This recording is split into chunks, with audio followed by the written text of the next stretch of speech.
Welcome to a new edition of the Neon Jazz interview series with jazz drummer and bandleader David Potter. He took some time to talk to us about his latest 2022 project called Retro Groove. It's coming out on March 22nd.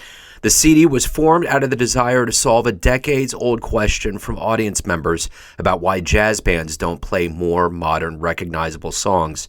And he covers the popular music from the 1980s as a response. He is a native of North Carolina and began playing the drums in high school, and he's never stopped. Enjoy the story. Hey, thanks for taking a minute out for the show. I appreciate it. Oh, thank you so much for having me. I really appreciate checking out the music and talking to me. Yeah, man. So I like the approach here with Retro Groove, taking all of these, hits that we are very, very cognizant of in our popular culture consciousness and turning it into jazz. Talk to me a little bit about, not only that concept, but it's coming out during a very strange time with COVID and limited live shows and all of that. How does this release feel?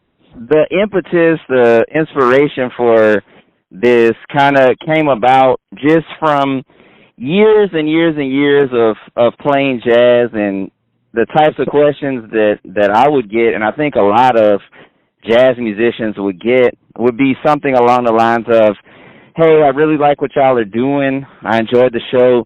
Do you guys ever play any more modern music? Or do you guys ever play any songs that are on the radio or anything that we know that we would sing along to? Obviously, and these are non-traditional jazz fans or maybe first-time jazz listeners that really enjoyed the concept, maybe the grooves, the swing, the improvisation, the energy, the conversation and interaction, but they had a hard time with it or maybe struggled because they just aren't familiar with songs from the Great American Songbook or even from the traditional jazz catalog, music by Thelonious Monk or Charlie Parker or, John Coltrane. And so what I kind of was thinking about was, is there a way, and again, I don't want to take credit for trying to be the first person to have this idea, but trying to think of, is there a way to play some more well-known music, but also still kind of walk that line where we're still conceptually playing what we would play over like a standard or a song, written by Wayne Shorter, and trying to bridge that gap. Is it possible to do that?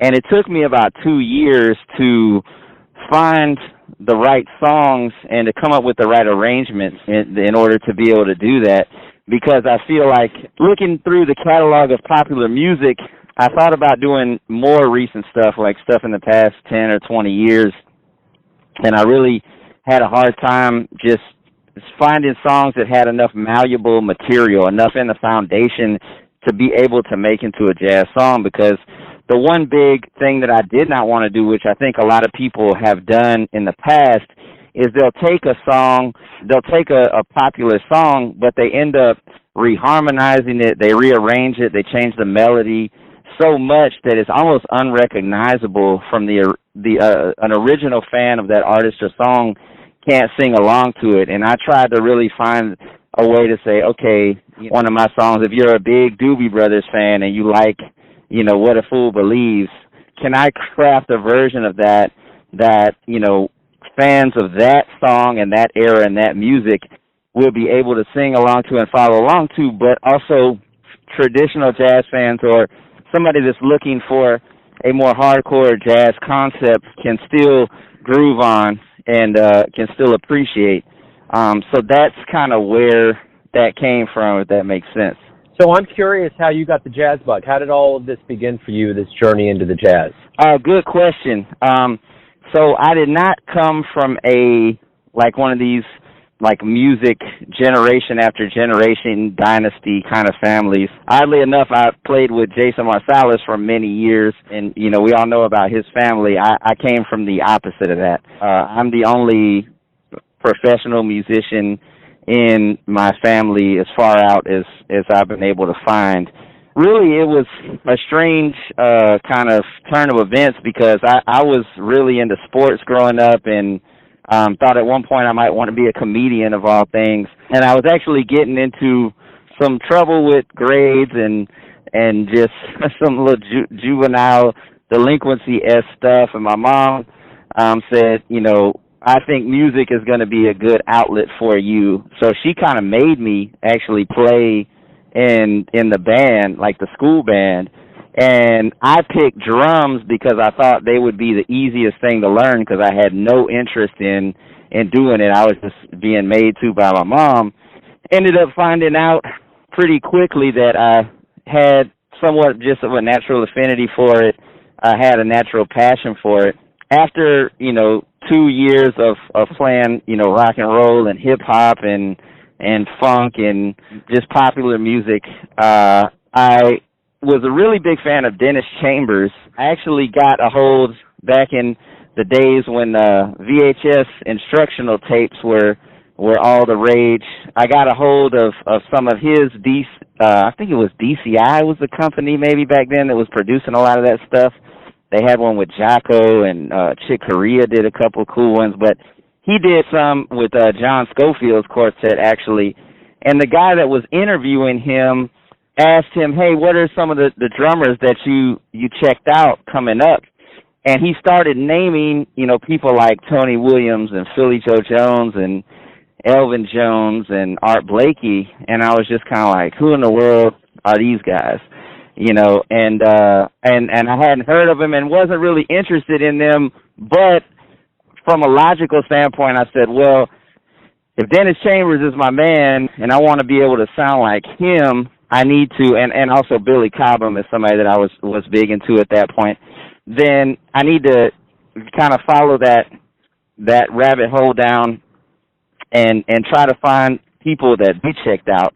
And so Tony Williams was the first one that I said, okay, let me check some of his stuff out. And I got some of the Lifetime records like $1 Million Legs and Emergency. I didn't understand it. And actually my ego was the thing that helped in this point. My cockiness and my ego about, how I could just understand instantly anything that I was listening to and I could try and play it back. How ignorant I was at that point is crazy. But going and checking out that and just realizing I don't understand conceptually like anything that Tony Williams is playing. And then getting into the stuff with Miles, when I heard the record 4 and More, that live record with Miles's quintet, it just completely blew me away. And I was so curious and so frustrated that I couldn't do what he was doing and I couldn't even understand when and why and where and how and all of that stuff.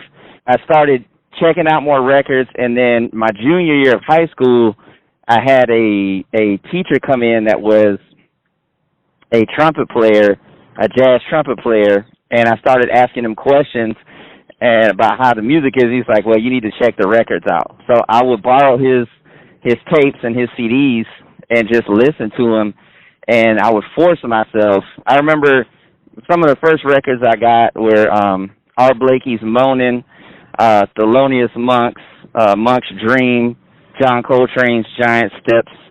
And I remember listening to these records and kind of having to force myself. I remember like with Art Blakey's Moanin', I said, I'm going to listen to this record from end to end, and I'm not going to let myself out of my room. And it was kind of torture at that point because I didn't understand it. I didn't even really have a total affinity for the music at that point. But after a while, it just kind of started to sink in, and within a few months, jazz was it for me. And ever since then, it's just been a total love affair and a passion for jazz music. What do you look forward to the most about being a professional musician? Each day you wake up, you have the opportunity to do this. What is the best part of it?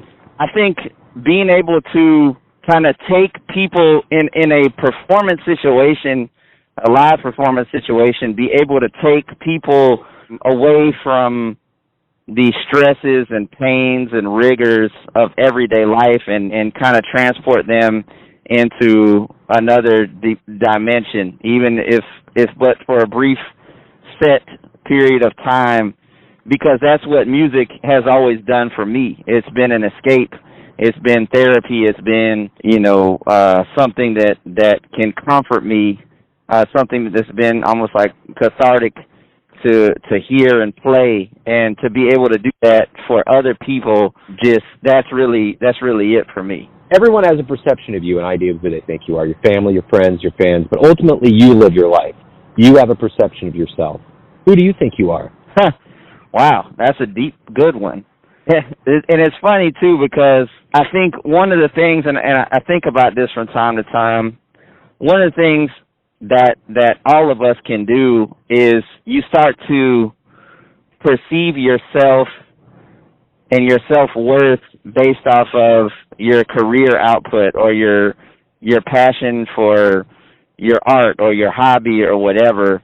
For a long time, I think, perceiving myself just as a musician, as a drummer, and then working back from that. But as I get older, trying to look at life a little bit bigger than that. I mean, music is everything to me on the one hand, but on the other hand, trying to think about myself, am I being nice to people? Am I working as hard as I can to make myself a better person and grow as a human being and help out my community, help out my family, be a good father to my daughter, a good husband, a good brother and son, and all of those things.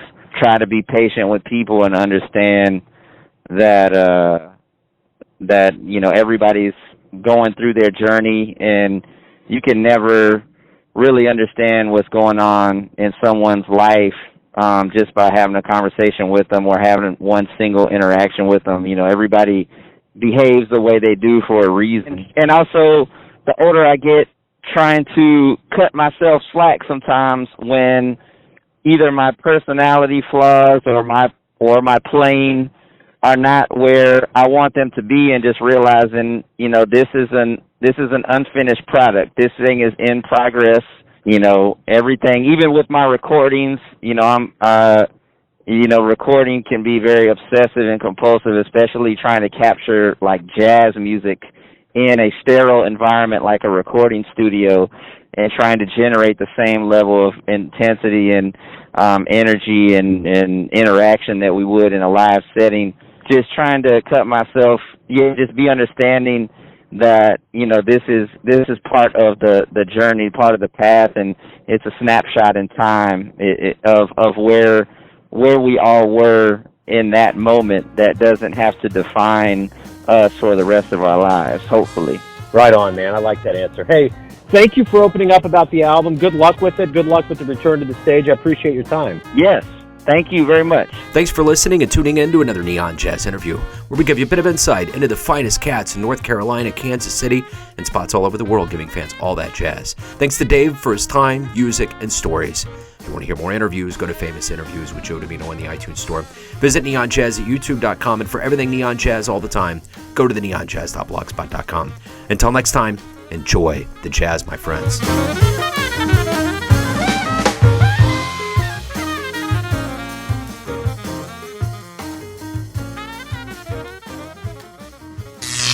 Neon Jazz.